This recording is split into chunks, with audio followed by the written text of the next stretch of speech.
배트맨과 조커, 이순신과 도요토미 히데요시, 루즈벨트, 처칠과 히틀러, 스탈린. 이 이름들을 들으면 뭐가 떠오르시나요? 네, 맞습니다. 모두 대표적인 영웅과 그들의 라이벌이었던 악당, 즉 빌런이죠. 빌런은 라틴어 빌라누스에서 유래된 것인데요. 빌라누스는 고대 로마의 농장이라고 하는 빌라에서 일하는 농민들을 가리키는 말이었다고 합니다. 빌라누스들은 차별과 공궁에 시달리다가 결국 상인과 귀족들의 재산을 약탈하고 폭력을 휘두르는 악당으로 변하게 되었다고 합니다. 흔히 선과 악은 동전의 양면과 같다고 하죠. 악이 없는 선은 없고 선이 없는 악은 없기 때문입니다. 우리에게 영웅인 사람도 누군가에게는 빌런이, 빌런도 누군가에게는 영웅이 될 수 있습니다. 여러분이 생각하는 영웅과 빌런은 어떤 모습인가요? 그래서 준비한 지구 영웅전 더 빌런. 과연 빌런은 왜 영웅이 되지 못했는지 우리가 몰랐던 색다른 시선으로 역사를 들여다보려고 합니다.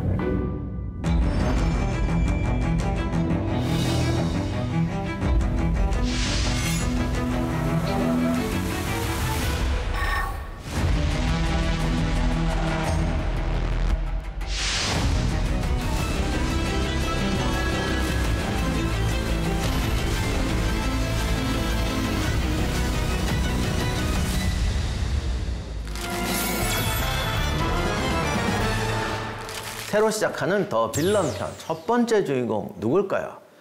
그와 관련된 힌트를 몇 가지 준비해봤습니다. 첫 번째 힌트는 이겁니다. 이 비행기는 1차 세계대전 당시 독일의 주력 전투기였던 알바트로스입니다.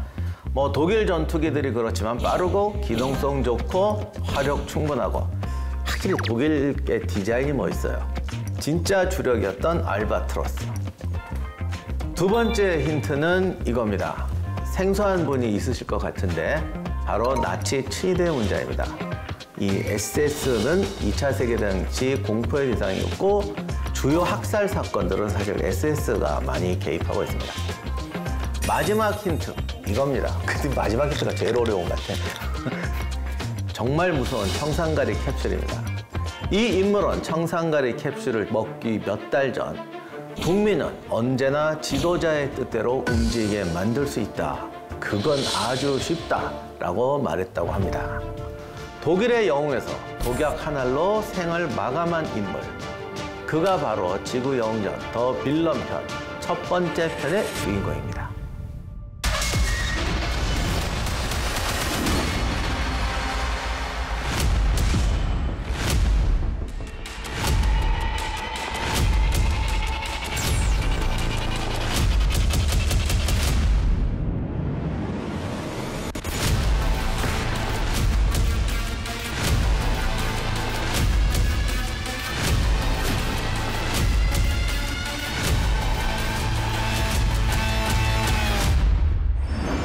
오늘의 주인공은 히틀러가 인정한 나치 독일의 공식 2인자 헤르만 괴링입니다. 본격적인 이야기를 시작하기 전에 헤르만 괴링 편에 등장하는 중요한 인물들을 간단히 살펴보겠습니다. 첫 번째 인물은 아돌프 히틀러입니다. 히틀러에 관한 설명이 필요하겠습니까마는 독일 나치당 지도자이며 제3제국의 정권 창시자죠. 세계대전의 주범이고 현대사 최악의 전범으로 꼽히는 인물입니다. 괴링은 히틀러와의 단 한 번의 만남, 첫 번째 만남에서 히틀러의 추종자가 됩니다. 두 번째 인물은 하일리 힘러입니다. 힘러를 알면 2차 세계대전사를 좀 아시는 분이죠. 히틀러의 왼팔이자 SS 친위 대장으로 유명한 사람이죠. 아우슈비츠 등 강제 수용소를 설립하고 인체 실험을 지휘했던 사람이고 홀로코스트의 진짜 악명 높은 조직가입니다. 히틀러보다 더 잔인한 인간으로 꼽히기도 하는 인물입니다. 근데 성격은 되게 나약하고 이 사람은 은행원 출신이거든요. 조용한 사람이 무섭다니까. 그러면 괴링하고는 어떤 관계냐? 히틀러의 2인자 자리를 두고 괴링과 함께 치열하게 다퉜고 나중에 히틀러의 배신자로 낙인 찍히는 사람입니다. 두 사람의 공동점, 이 사람도 이거 드시고 가셨습니다. 마르틴 보흐만, 모르는 사람이 많으실 텐데 나치당의 당수부장입니다. 그럼 이 사람 왜 유명하냐? 히틀러의 개인 비서였는데 나치가 거의 몰락할 때쯤에 히틀러의 측근으로 괴링과 힘러보다도 히틀러의 신임을 얻었던 사람이었습니다. 그러나 괴링과 힘러도 마지막 힘을 발휘해서 보만이 부총통이 되는 것은 결사적으로 반대합니다. 결국 셋이 같이 그 2인자 자리를 차지하지 못하게 되는데, 괴링과 힘러를 몰락시키는 데는 요즘 말로 문고리 권력으로 히틀러를 이제 뒤집어 놓는데 결정적으로 공헌을 했습니다. 이 세 인물들과 함께 괴링의 이야기를 파헤쳐 보도록 하겠습니다.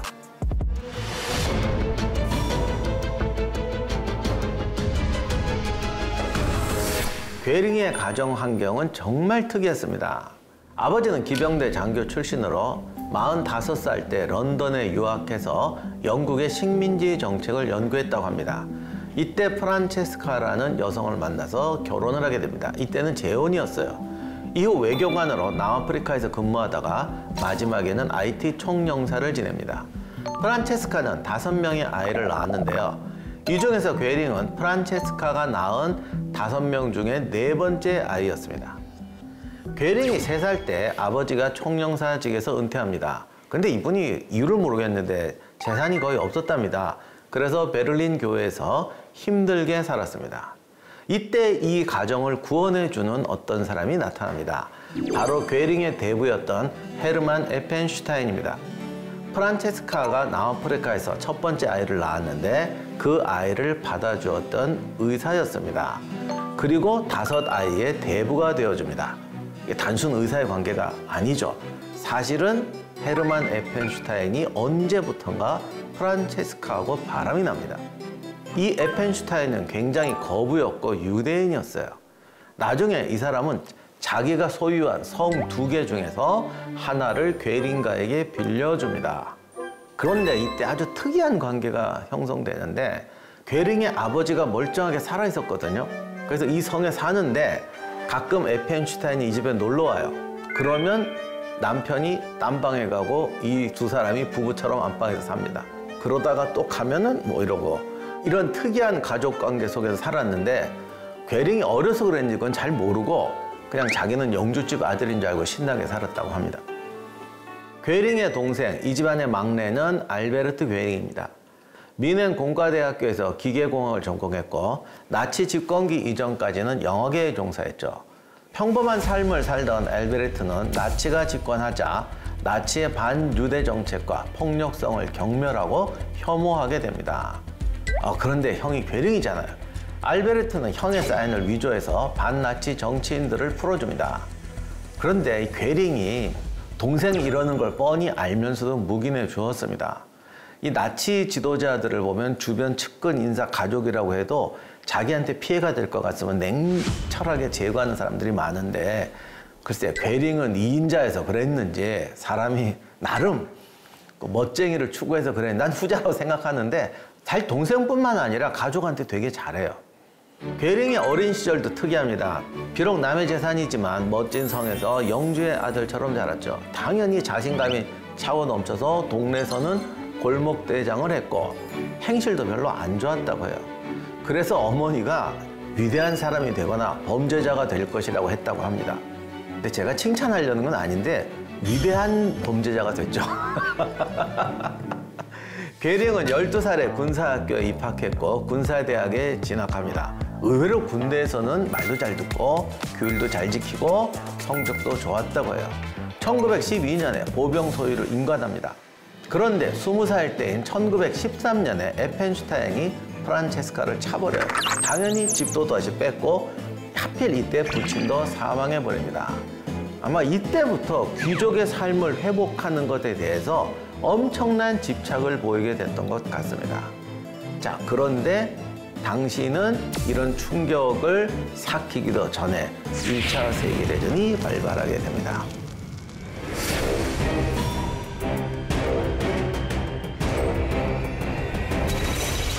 아무리 악당이라도 영웅적인 면모는 있습니다.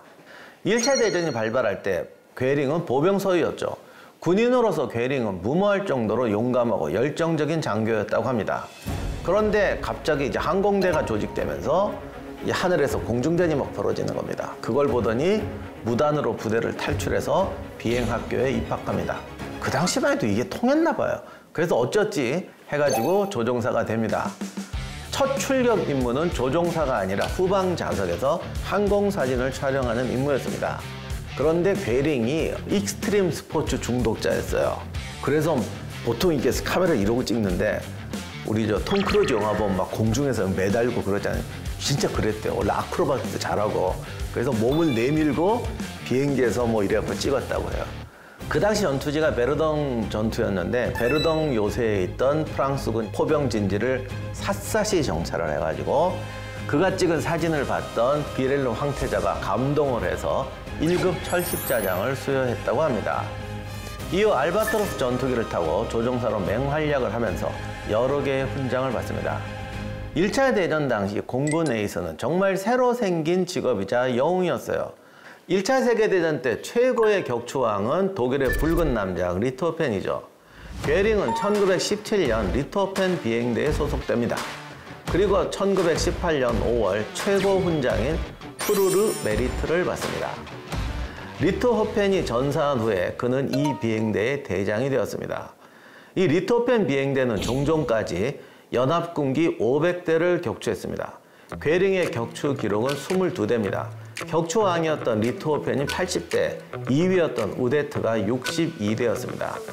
영국, 프랑스 뭐 통틀어서 에이스들이 살아남는 경우가 거의 없었어요.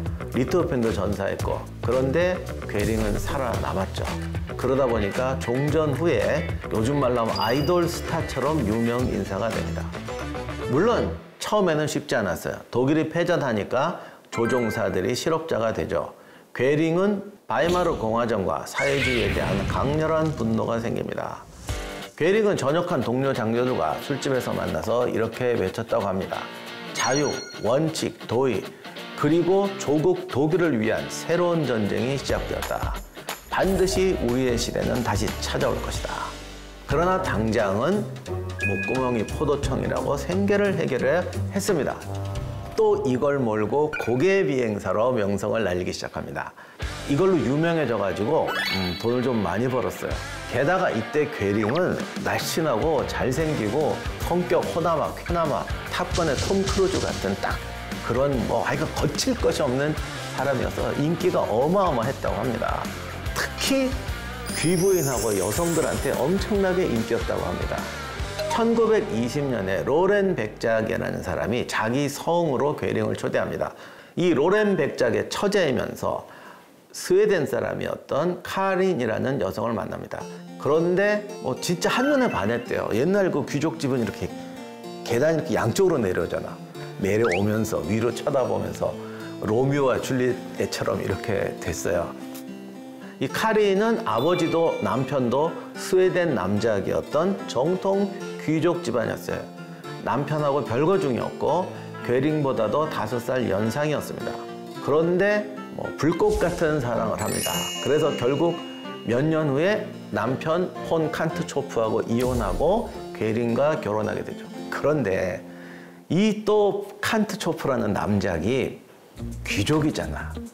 내가 비록 이혼하지만 나의 아내를 위해서는 모든 걸 다 하겠다. 그래서 아이는 자기가 키우면서도 부인을 위해서 재산을 어마어마하게 때렸어요. 이렇게 되니까 갑자기 괴링은 다시 부인 생기고 성 생기고 풍족하게 살 수 있는 사람이 된 겁니다.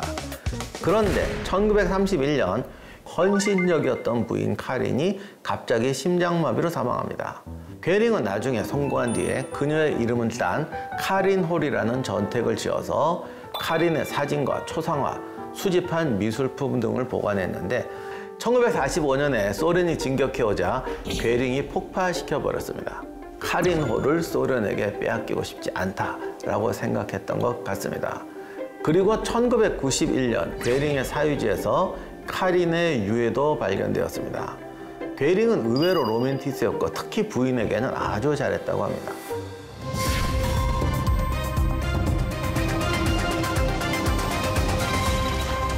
(1922년) 괴링이 한창 카린하고 결혼하고 좋아하고 있을 때 자신의 인생을 흔들어 놓은 한 사람을 만나게 됩니다. 바로 아돌프 히틀러죠. 나중에 자신은 이렇게 말했대요. 히틀러의 연설을 듣고 그에게 반했다. 히틀러는 독일을 강하게 만들어 베르사유 조약을 분쇄하기를 원했다. 나는 속으로 바로 이 당이 나한테 맞는다고 생각했다 라고 합니다. 히틀러는 히틀러대로 괴링의 출현이 너무 반가웠죠. 나치당 출범 초기에 이 나치당의 구성 인사들을 보면은 도저히 한 나라를 이끌어 간다고 할 수 있는 스펙을 가진 사람이 아무도 없었어요. 이럴 때 독일의 전쟁 영웅이 나타난 거예요. 그리고 솔직히 가짜 귀족이지만 지금은 나름 귀족인 괴링이 나타나니까 히틀러는 괴링에게 나치당 행동대원이라고 할 수 있는 돌격대, 사실 그때는 그냥 불량배 집단이었는데 하여간 그걸 맡깁니다. 근데 이것도 맡긴 게 이유가 동네 불량배 이런 놈들이 모이니까 통제가 안 되는 거예요. 아무도 이걸 통제를 못해. 거기 또 괴링이 가서 훈장 달았겠지 뭐. 내가 그때 누구랑 이럴 때 돌격대가 갑자기 군대처럼 쫙 바뀌어버리는 거예요. 히틀러는 괴링한테 너무너무 반했고 굉장히 유능하다, 통솔력 있다, 행정도 잘한다 이런 평가를 하게 됩니다. 이렇게 되니까 자신은 히틀러에 충실한 추종자이며 그야말로 파워 있는 오른팔이다. 그래서 둘이 정말 찰떡궁합으로 만나게 된 겁니다. 1923년 11월 히틀러와 나치당은 미넨 폭동을 일으킵니다. 히틀러의 삶에서 가장 흑역사죠. 실패한 투쟁이었는데 이때 괴링이 사타구니에 총을 맞습니다. 이때 카린이 자신의 인맥을 동원해서 괴링을 오스트리아로 피신시킵니다. 근데 이때 무리하게 옮기다가 총상이 폐혈증으로 발전해서 더 심해지는 거예요. 그리고 수술을 몇 번을 했는데 이때 몰핀을 너무 맞아가지고 나중에 몰핀 중독자가 됩니다. 이것이 평생 동안 그 사람을 정신적 불안정, 판단력 저하, 체중 증가 등의 부작용으로 이어지게 됩니다. 괴링 얘기하면 많은 분들이 궁금해하는 썰이 하나 있어요. 바로 괴링은 한쪽 고환이 없다. 진실일까요? 거짓일까요? 미넨 폭동 때 히틀러 옆에 있다 총에 맞았는데 그게 하필 한쪽 고환에 맞았다. 그래서 제거했다는 설이 있어요. 사실인지 아닌지는 모르겠지만 그 부상 치료하고 수술하는 거 보면은 그건 아닌 것 같아요. 거기 맞았는데 5번씩 수술할 일은 없잖아요. 그러나 중요한 거는 그 수술 후유증, 폐혈증 때문에 몰핀 중독된 것은 사실이었고 이것이 그의 인생을 바꿔놓게 됩니다. 괴링이 나치의 2인자 히틀러의 오른팔이 되는 데는 이 사건도 굉장히 중요한 역할을 합니다. 좋은 점이 아니라 나쁜 점으로 히틀러가 이제 체포돼서 재판도 받는데 나중에 괴링이 돌아왔더니 괴링만 도망쳤거든요. 그러니까 히틀러가 굉장히 차갑게 대합니다. 그러자 괴링은 히틀러에게 잘 보이기 위해서 갑절의 노력을 합니다. 심지어는 연설을 공부해서 연설가로 거듭나기까지 합니다.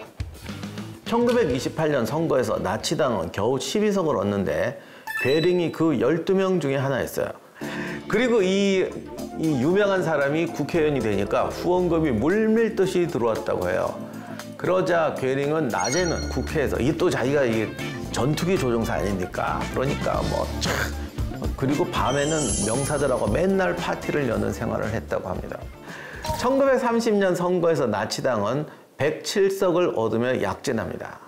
이때도 괴링이 굉장히 공을 많이 세웠어요. 그러니까 우리는 일반적으로 영화에서 보면은 그냥 맨날 허풍이나 치고 실속 없는 사람으로 보이는데 괴링이 의외로 이걸 잘해가지고 재계 거물들, 재벌들 이런 사람들을 나치당으로 끌어들이는데 괴링이 큰 역할을 합니다.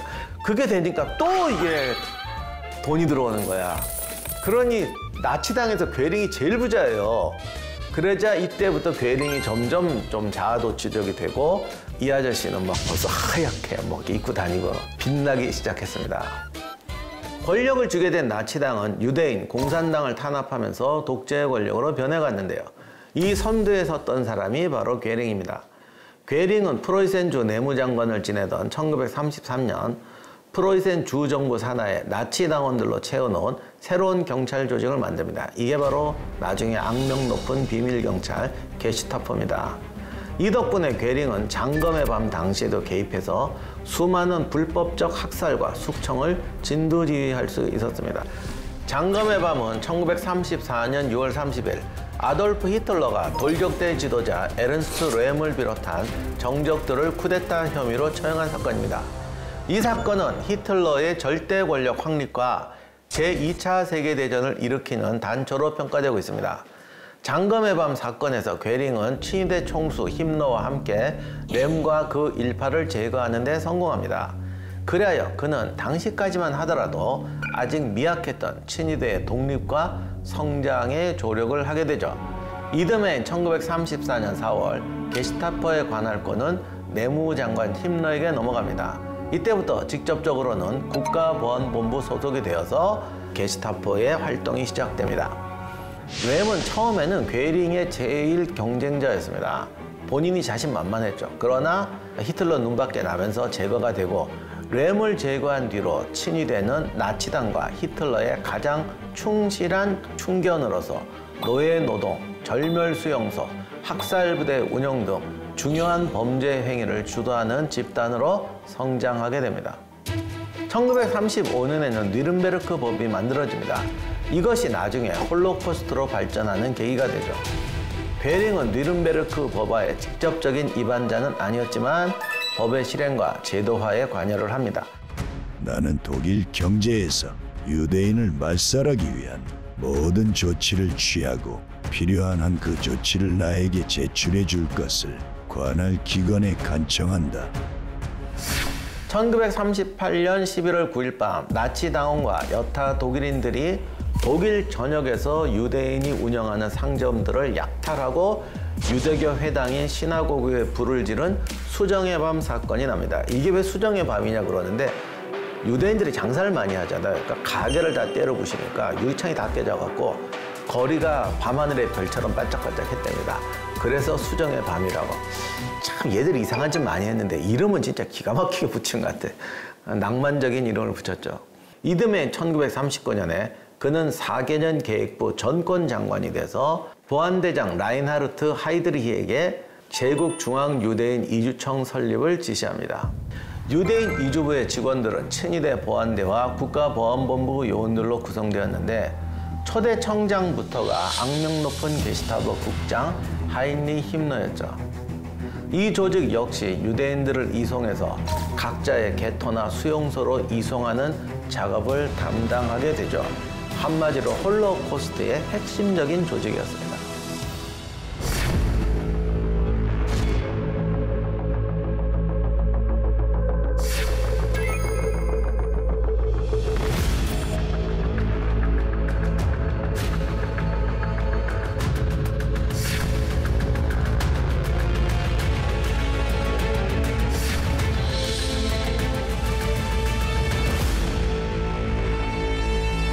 괴링이 그 귀족 삶을 회복하는 거에 대한 열망이 되게 강했다고 그러잖아요.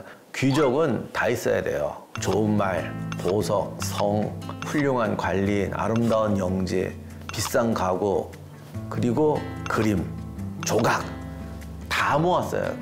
그러니 거기엔 또 예술품 걸어야 되잖아. 그래서 예술품 수집을 어마어마하게 하기 시작합니다. 유명한 거라면 막 모았어요. 그럼 투자로 모았냐? 그것도 아닌 것 같아. 돈은 많은데. 근데 아무튼 루벤스, 렘브란트, 고야 주로 조금 웅장하게 그리는 고전주의 작품들, 약간 과장되고 그런 거 되게 좋아했어요. 심지어 전쟁 막바지에는 자기 소장품들을 열차에 실어서 남부로 숨겨놓기도 했습니다. 예술품만 모은 게 아니라 귀금속, 보석도 엄청 좋아했습니다. 그리고 손에 항상 엄청나게 큰 보석 반지 끼고 다녔는데 파티 있을 때 네 손가락에 다 꼈대. 그러니까 이게 나치당 지도자들은 정말 약간 소시민인 척 하는 게 있었거든요. 이 아저씨만 안 그래요. 그래서 절대 안 빼는 반지는 뭐 이만한 거였대는데 제가 보석에 대해서 좀 약해가지고 뭐 그런 것도 엄청 좋아하고 그랬다고 합니다. 헤르만 괴링은 예술품 외에도 이것을 좋아해서 약탈을 일삼았다고 합니다. 그게 무엇일까요? 정답은 와인입니다. 귀족들은 지하실에 가득한 와인 창고. 거기서 10년산이 나오냐, 100년산이 나오느냐, 어느 게 나오느냐. 이게 그 집안의 품격을 보여주잖아. 그래서 와인을 엄청 수집했는데 특히 보르도 와인을 사랑했다고 알려져 있습니다. 독일군이 프랑스를 점령하자마자 고급 와이너리와 유명 레스토랑에 술 감별사를 파견하면서까지 고급 술을 찾아서 약탈을 했습니다. 그러자 사람들이 또 알아서 구하기 힘든 와인을 갖다 바쳤죠. 이렇게 해서 모은 괴링의 와인이 15,000병에 이른다고 합니다. 하여간 참 히틀러가 살려준 게 이상해.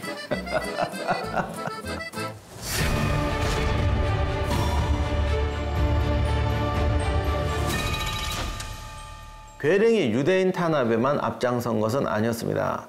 1933년에서 35년까지는 독일 재무장에 관여했고 1935년에는 독일 공군 루프트와페 창설을 주도합니다. 본인이 공군 총사령관이 되는데 자신의 권력, 막대한 예산, 자원을 공군에 집중해서 현대적 항공 전력을 구축합니다. 그런데 희한하게 공군만 구축한 게 아니라 무슨 놈의 기갑사단도 만들고 독일 공군은 다 있어요. 좌우지간에 완전히 하나의 군벌이 돼버립니다. 하지만 이때부터 마약 중독 때문이었는지 안락한 생활이 겹쳐서 그랬는지 점점 사람이 변해요. 그리고 갑자기 군사 분야보다는 외교 무대에서 업적을 만들어내고 싶어 합니다. 체인벌린이 그 유명한 히틀러하고 미넨 회담을 했을 때 자기가 아주 영국 담당인 것처럼 막 나도 설칩니다. 그리고 그렇게 허세를 부려요. 문제가 생기면 나한테 얘기해라. 그럼 지금 해결해봐. 근데 지금 말을 안 들으시는데 나중에 극단적인 상황이 오면 나한테 얘기해. 그럼 내가 해결해 줄게. 막 이러고 이제 뻥치고 다닙니다. 사실은 영국하고 진짜 평화회담을 자기가 하는 줄 알았고 히틀러는 이걸 알고 괴링한테는 얘기를 안 하고 폴란드 침공을 해요.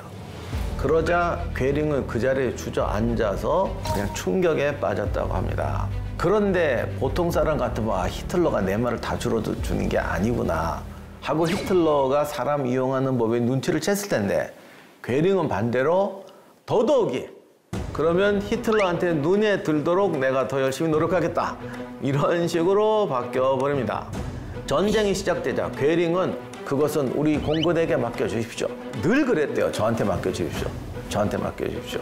이게 히틀러에게 감동을 주었는지 프랑스 점령의 괴링은 국가 원수라는 지위를 받습니다. 그러니까 여기서 괴링은 정말 폭발해버립니다. 너무 신나가지고 자기가 진짜로 모든 걸 다 하려고 그래요. 여기서 괴링이 큰 사고를 치게 돼요. 히틀러 앞에 가서 이것이 가장 좋습니다. 저한테 맡겨주십시오. 근데 준비가 하나도 안 돼 있다고. 이 대표적인 사례가 영국 본토 항공전입니다.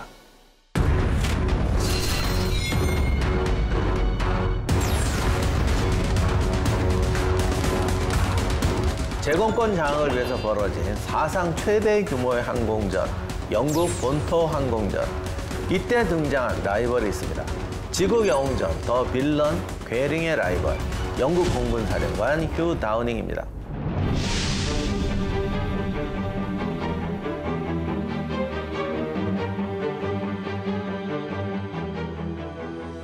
휴 다우닝은 전쟁 시작 전부터 레이더망의 중요성을 미리 예측해서 처칠에게 강력하게 건의하죠. 영국 동남부 해안 전체를 커버할 수 있는 방공망 체계를 건설합니다. 이 관제소는 약 130km의 반경에서 레이더를 감지할 수 있는 대규모 레이더망이었습니다. 그런데 이 레이더는 독일 항공기의 위치는 정확하게 파악하는데 고도는 알 수가 없어요. 영국은 이 단점을 커버하기 위해 해안가에 정찰병을 대거 투입합니다. 그래서 망원경으로 독일의 항공기를 살피고 고도를 본부에 전달하는 방식으로 신속하고 정확한 방공체계를 설계했습니다. 이 영국 본토 항공전은 2차 대전의 운명을 바꾼 전투 중에 하나입니다. 당시 독일군은 영국이 2차 대전에 개입 안 할 거라고 생각했어요. 근데 해버린 거야. 그러니 영국을 점령해야 되는 임무가 갑자기 생겼는데 다른 건 몰라도 영국 해군을 당할 해군은 세상에 없었어요. 그러다 보니 바다를 건너가서 부대를 상륙시켜야 되는데 바다를 건너가기 위해서는 제공권을 확보해야만 했죠. 그래서 독일 공군이었던 루프트와페에게 영국으로 상륙할 수 있는 도버 해협의 제공권을 장악하라는 명령을 내리게 됩니다. 독일 공군은 기왕이면 영국 해협의 주변 선박, 항만까지 모조리 파괴해서 영국 상륙의 기반을 만들려는 작전을 시작하게 되죠. 이때부터 대규모 공습, 본격적인 공중전이 시작됩니다. 흔히 이때의 대공습을 독수리의 날이라고 하는데 독일 공군은 치밀한 계획을 세웁니다. 먼저 영국 공군의 기지와 레이더망을 부순다. 그 다음에 뭐를 부순다, 뭐를 부순다. 그런데 여기서 이제 심각한 게 생기는데 비행기는 폭탄을 달고 있으면 활주로에 착륙을 못합니다. 그래가지고 폭탄이 있으니까 이렇게 날개를 흔들다고 그러고 아무데나 떨어뜨린다고. 근데 하필이면 런던을 데다 포탄을 떨어뜨려 버린 거예요.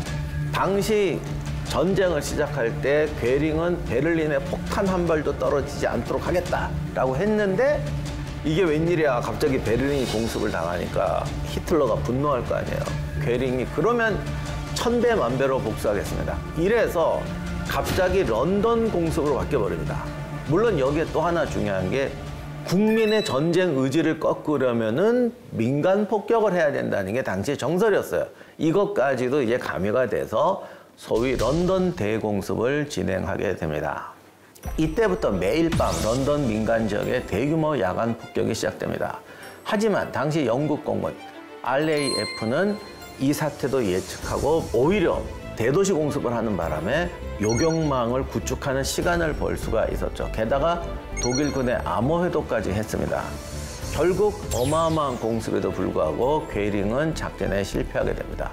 더더욱이 괴링은 공군의 힘만으로 영국을 굴복시키겠다 또 이래가지고 무모한 작전을 계속 시행하게 됩니다. 이 엄청난 항공전은 오늘날에까지도 공군들에게 굉장히 중요한 사례가 되고 있어요. 헤르만 괴링의 전술은 공세적 무력 압박이라는 겁니다. 압도적인 파워와 압도적인 힘, 대규모 투입으로 그냥 중요 지점을 하나씩 박살낸다. 훌륭한 말이었는데 이게 순식간에 바뀌는 거죠.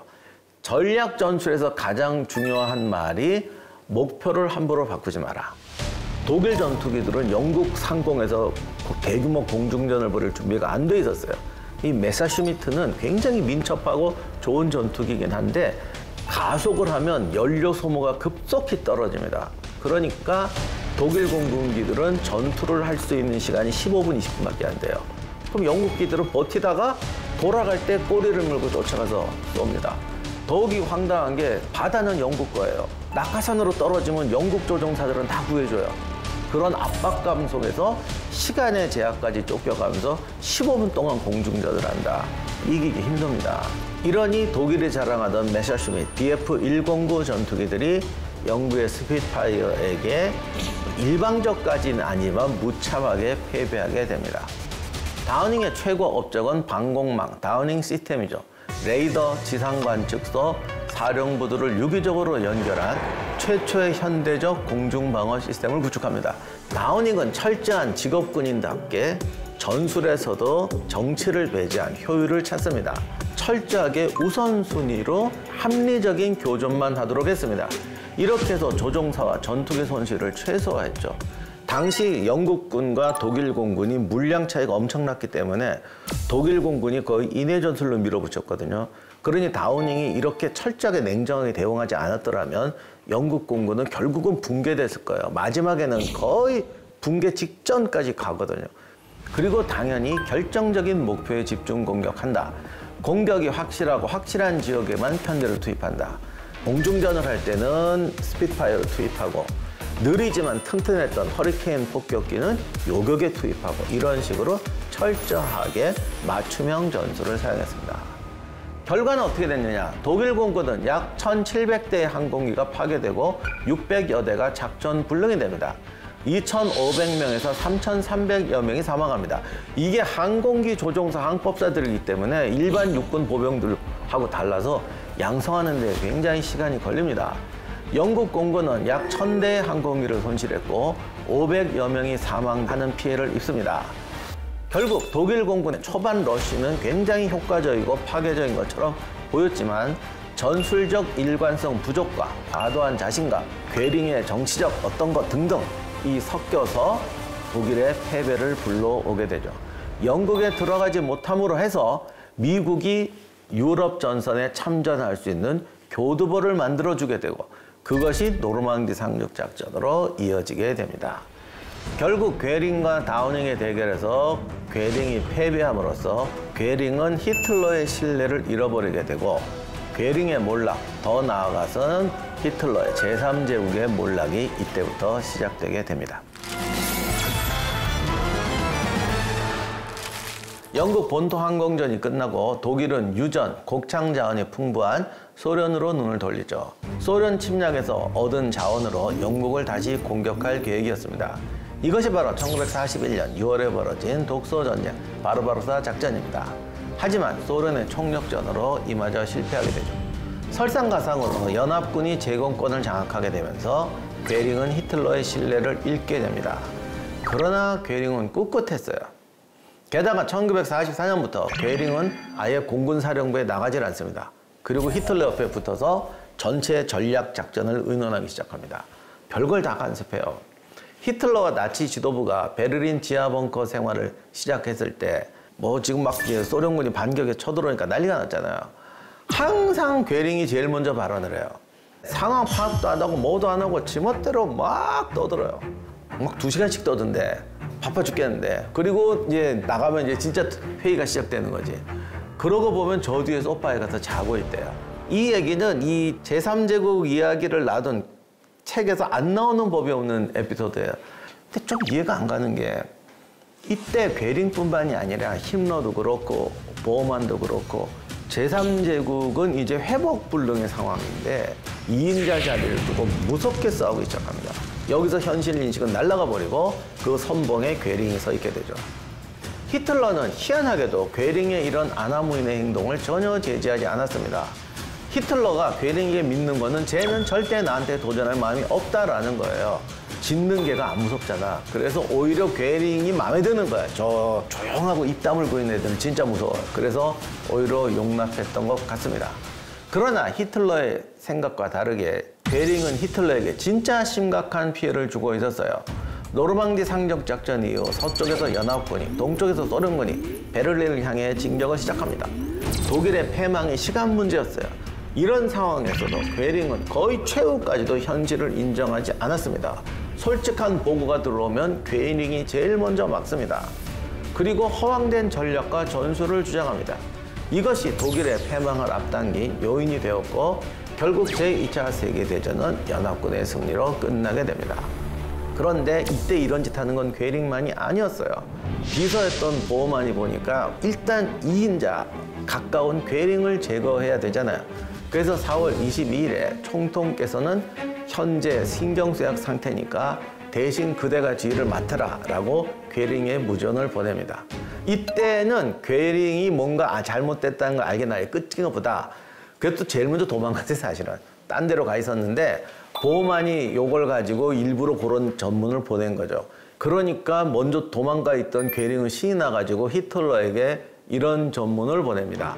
총통은 곧 서거하실 테니까 저를 2인자로 삼아주시면 총통께서 예전에 했던 모든 일을 제가 참 맡아서 사후 처리 잘 하겠습니다. 히틀러가 그걸 보고 완전히 뒤집어지죠. 이놈은 반역자다. 그래서 그 순간에 모든 직책에서 해임하고 친위대에게 구금을 명령합니다. 괴링 입장에서는 억울한 면이 있을 수도 있겠는데 사람 속은 모르는 법이죠. 진짜 괴링은 한 번도 히틀러 자리를 넘본 적이 없었을까요? 그 자리는 내가 원한다고 되는 게 아니라 히틀러가 물려줘야만 가능한 자리였어. 나는 그의 가장 충직한 부하로서 살아왔지. 내가 원한다고 빼앗을 수 있는 자리가 아니오. 하지만 히틀러가 죽는다면 당연히 내가 그 자리를 이어야 한다고 생각했지. 히틀러가 자살하고 독일의 패망이 확실해진 상황입니다. 괴링을 구금했던 친위대원들도 떠나버립니다. 자, 그러면 괴링은 어떻게 했을까요? 정작 히틀러가 자기 후계자로 지목했던 사람은 유보트 사령관이었던 데니츠였습니다. 괴링은 데니츠에게 대신 내가 외교 전문가니까 나한테 맡겨주면 내가 아이젠하워하고 교섭을 해서 뭔가 이 항복 교섭을 잘 할 테니까 나한테 맡겨달라. 반드시 성공할 수 있다. 이런 전문을 보냅니다. 데니츠는 하도 어이가 없어서 답변도 하지 않습니다. 그리고 다음날 연합군에게 항복합니다. 그러자 괴링은 독자적으로 자기가 아이젠하워와 회담하겠다고 출발합니다. 차 타고 미군한테 딱 가서 미군, 내가 왔다. 아이젠하워 만나러 왔다. 미군들이 보고 바로 잡아서 포로 수용소로 집어넣습니다.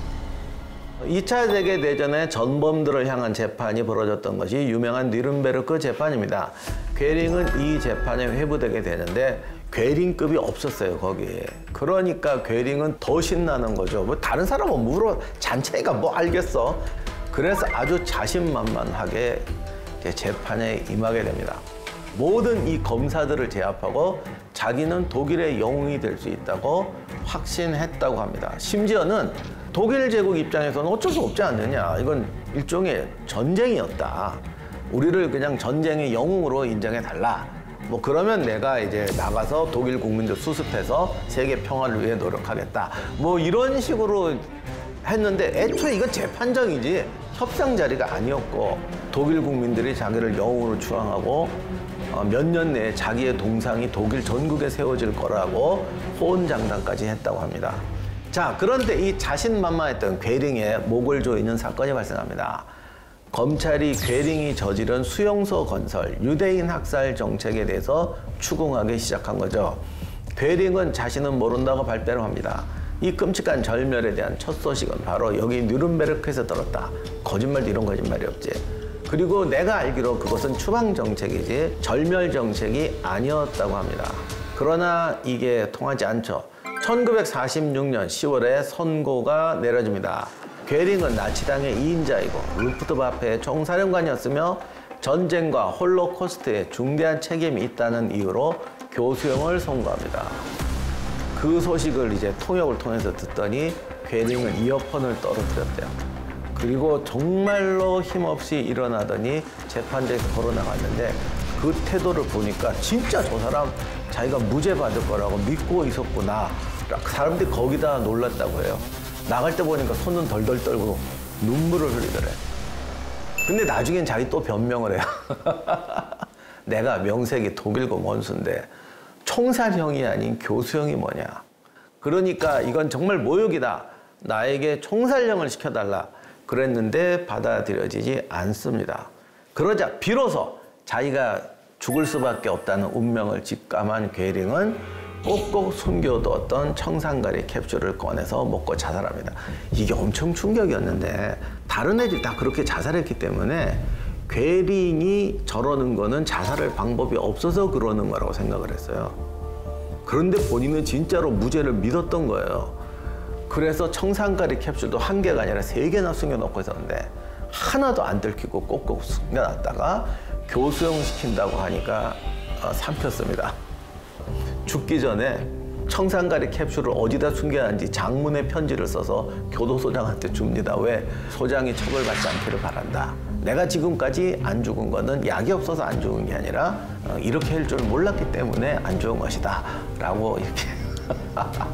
근데 뭐 옷장에 숨겨놓고 신발에 숨겨놓고 야 대단하더구만. 아무튼 스스로는 독일의 영웅이 되겠다고 끝까지 노력했던 사람이었습니다.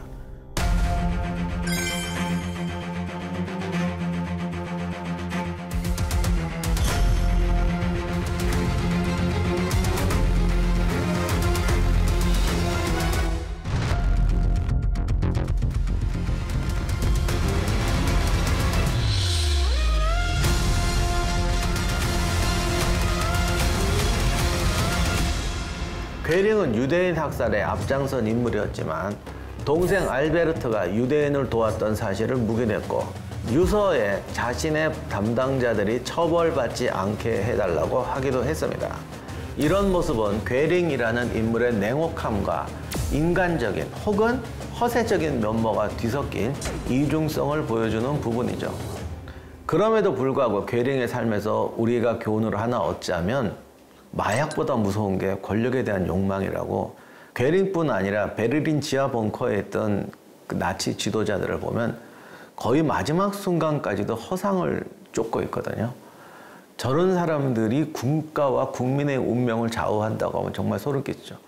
역사를 보면 권력에 대한 욕구가 자신뿐만이 아니라 국가와 국민을 망치는 경우가 너무 많은데 이런 부분에 대해서 우리는 정말 냉철하게 검토하고 경계해야 된다고 생각합니다. 영국의 소설가이자 독설가로 유명했던 조지 버나드 쇼는 합리적인 사람은 자신을 세상에 적응시키고 비합리적인 사람은 세상을 자신에게 적응시킨다 라고 말했습니다. 이걸 좀 바꾸면 권력 추구하는 사람들은 세상을 자신에게 적응시킨다. 조조가 그랬잖아요. 사람 뭐 천하가 나를 배신하는 것은 용납할 수 없다. 이런 말이죠. 헤르만 괴링은 세상을 자기 자신에게 적용시키려고 했던 희대의 빌런이 아니었을까요? 여러분은 선과악 어느 쪽에 서 계십니까? 지나친 권력욕과 자기 과시는 어떤 결과를 초래하는지, 빌런과 영웅의 삶이 무엇이 다른지 생각해 볼 수 있는 계기가 됐기를 바랍니다. 그럼 다음 주에 다시 찾아뵙겠습니다. 감사합니다. 영웅편과 빌런편의 준비 과정에서의 차이는 좀 있으실까요? 이게 더 편하죠. 훌륭한 사람 찬양하는 것보다 남 씹는 게 세상은 더 편해요. 솔직히 말해서 괴링하고 알렉산더하고 누가 더 많은 사람 죽였냐 그러면 우리는 알 수가 없어요. 그런데 영웅이냐 빌런이냐가 꼭 죽은 사람의 숫자만 갖고 판단하는 것도 아니잖아요. 오히려 이런 걸 통해서 왜 어떤 사람은 빌런이 되고 영웅이 되는지 한번 생각해 볼 필요도 있을 것 같고, 그렇게 해서 다른 생각과 다른 이해관계가 좀 타협하고 만나갈 수 있는 그런 사회가 되기를 바랍니다.